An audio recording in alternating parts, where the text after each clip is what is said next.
उद्धव बचपन से ही सारथी के रूप में भगवान श्री कृष्ण की सेवा में रहे, किंतु उन्होंने श्री कृष्ण से कभी ना तो कोई इच्छा जताई और ना ही कोई वरदान मांगा। जब भगवान श्री कृष्ण अपने अवतार काल को पूर्ण करके गोलोक जाने को तत्पर हुए, तब उन्होंने उद्धव को अपने पास बुलाया और कहा, उद्धव, मेरे इस अवतार काल में अनेकों लोगों ने मुझसे वरदान प्राप्त किए। तुम मेरे सारथी बनकर सदैव मेरे सेवा में तत्पर रहे, परंतु तुमने कभी कुछ मांगा नहीं। अपने अंत समय में मैं तुम्हें कुछ देना चाहता हूँ, मांगो, अपना मनवांछित वर मांगो। कहा जाता है कि भगवान श्री कृष्ण से उद्धव ने कोई भी वरदान न मांगकर बल्कि भगवान श्री कृष्ण के जीवन से जुड़ी कुछ शंकाओं का समाधान मांगा, जिसे आज के समय में उद्धव गीता में पढ़ा जा सकता है। उद्धव ने भगवान श्री कृष्ण से पहला प्रश्न पूछते हुए कहा, हे माधव, सबसे पहले आप मुझे यह बताइए कि सच्चा मित्र कौन होता है। भगवान श्री कृष्ण ने जवाब देते हुए कहा, सच्चा मित्र वह है जो जरूरत पड़ने पर मित्र की बिना मांगे मदद करे। भगवान श्री कृष्ण का जवाब सुनने के बाद उद्धव ने अगला प्रश्न पूछा, हे कृष्ण, आप पांडवों के परमात्मीय प्रिय मित्र थे। आपात बांधव के रूप में पांडवों ने सदा आप पर पूरा भरोसा किया है। कृष्ण, आप तो परम ज्ञानी हैं, भूत, वर्तमान और भविष्य के ज्ञाता हैं, किंतु आपने सच्चे मित्र की जो परिभाषा दी है, क्या आपको नहीं लगता कि आपने उस परिभाषा के अनुसार कार्य नहीं किया है? क्योंकि अगर आपने उस परिभाषा के अनुरूप कार्य किया है, तो आपने धर्मराज युधिष्ठिर को जुआ खेलने से रोका क्यों नहीं? कोई बात नहीं अगर आपने उन्हें नहीं रोका, परंतु आप धर्मराज युधिष्ठिर का भाग्य धर्मराज के पक्ष में मोड़ सकते थे, किंतु आपने वह भी नहीं किया।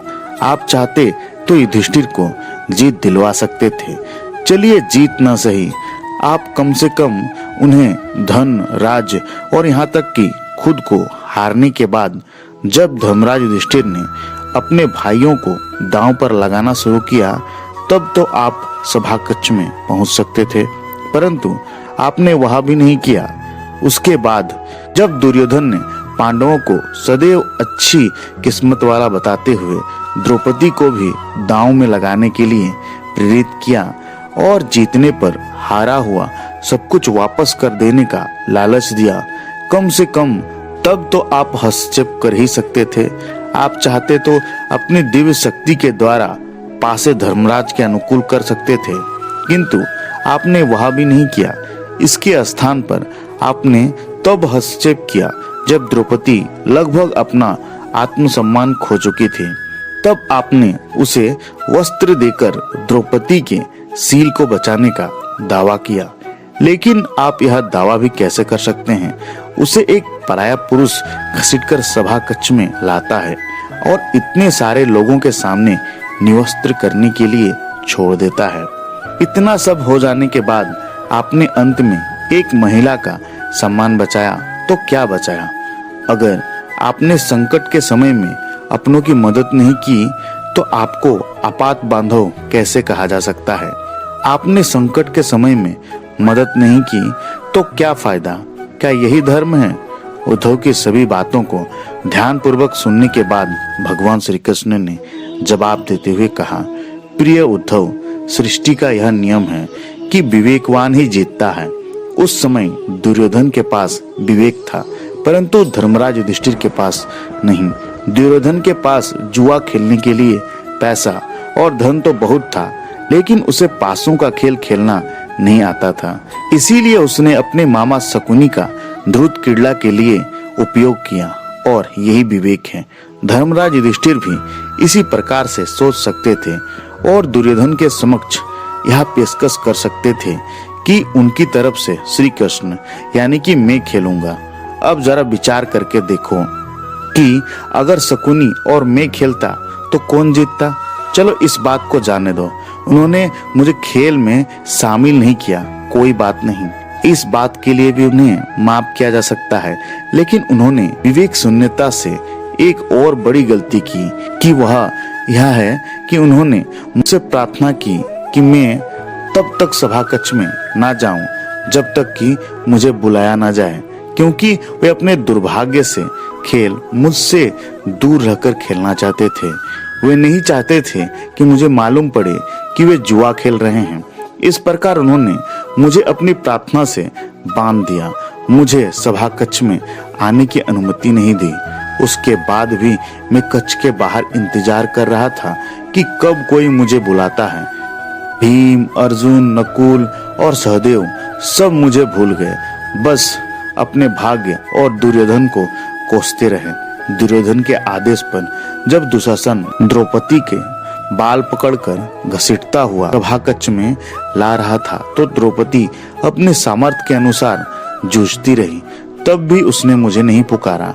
उसकी बुद्धि तब जागृत हुई जब दुशासन ने उसे निवस्त्र करना प्रारंभ किया।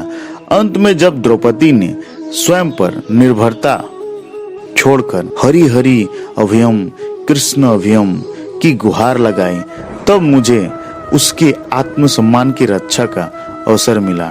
जैसे ही मुझे पुकारा गया, मैं एक क्षण की भी देरी किए बिना वहां पहुंच गया। अब इस स्थिति में मेरी क्या गलती है? पूरी जवाब सुनने के बाद उद्धव ने कहा, कान्हा, आपका जवाब प्रभावशाली अवश्य है, किंतु मुझे पूर्ण संतुष्टि नहीं हुई। क्या मैं एक और प्रश्न पूछ सकता हूँ? भगवान श्री कृष्ण ने कहा, निसंदेह पूछो। तब उद्धव ने अगला प्रश्न पूछा, इसका अर्थ यह हुआ कि आप तभी आओगे जब आपको बुलाया जाएगा? क्या संकट से घिरे अपने भक्त की मदद करने आप स्वतः नहीं आओगे? उद्धव के प्रश्न का जवाब देते हुए भगवान श्री कृष्ण ने कहा, उद्धव, इस सृष्टि में हर एक का जीवन उसके स्वयं के कर्म फल के आधार पर संचालित होता है। मैं ना तो इसे चलाता हूँ और ना ही इसमें हस्तक्षेप करता हूँ। मैं केवल एक साक्षी हूँ। मैं सदैव तुम्हारे नजदीक रहकर जो हो रहा है उसे देखता हूँ। यही मेरा यानी कि ईश्वर का धर्म है। आगे उद्धव ने पूछा, तो इसका अर्थ यह हुआ कि आप हमारे नजदीक खड़े होकर हमारे सभी दुष्कर्मों का निरीक्षण करते रहेंगे? हम पाप पर पाप करते रहेंगे और आप हमें साक्षी बनकर देखते रहेंगे?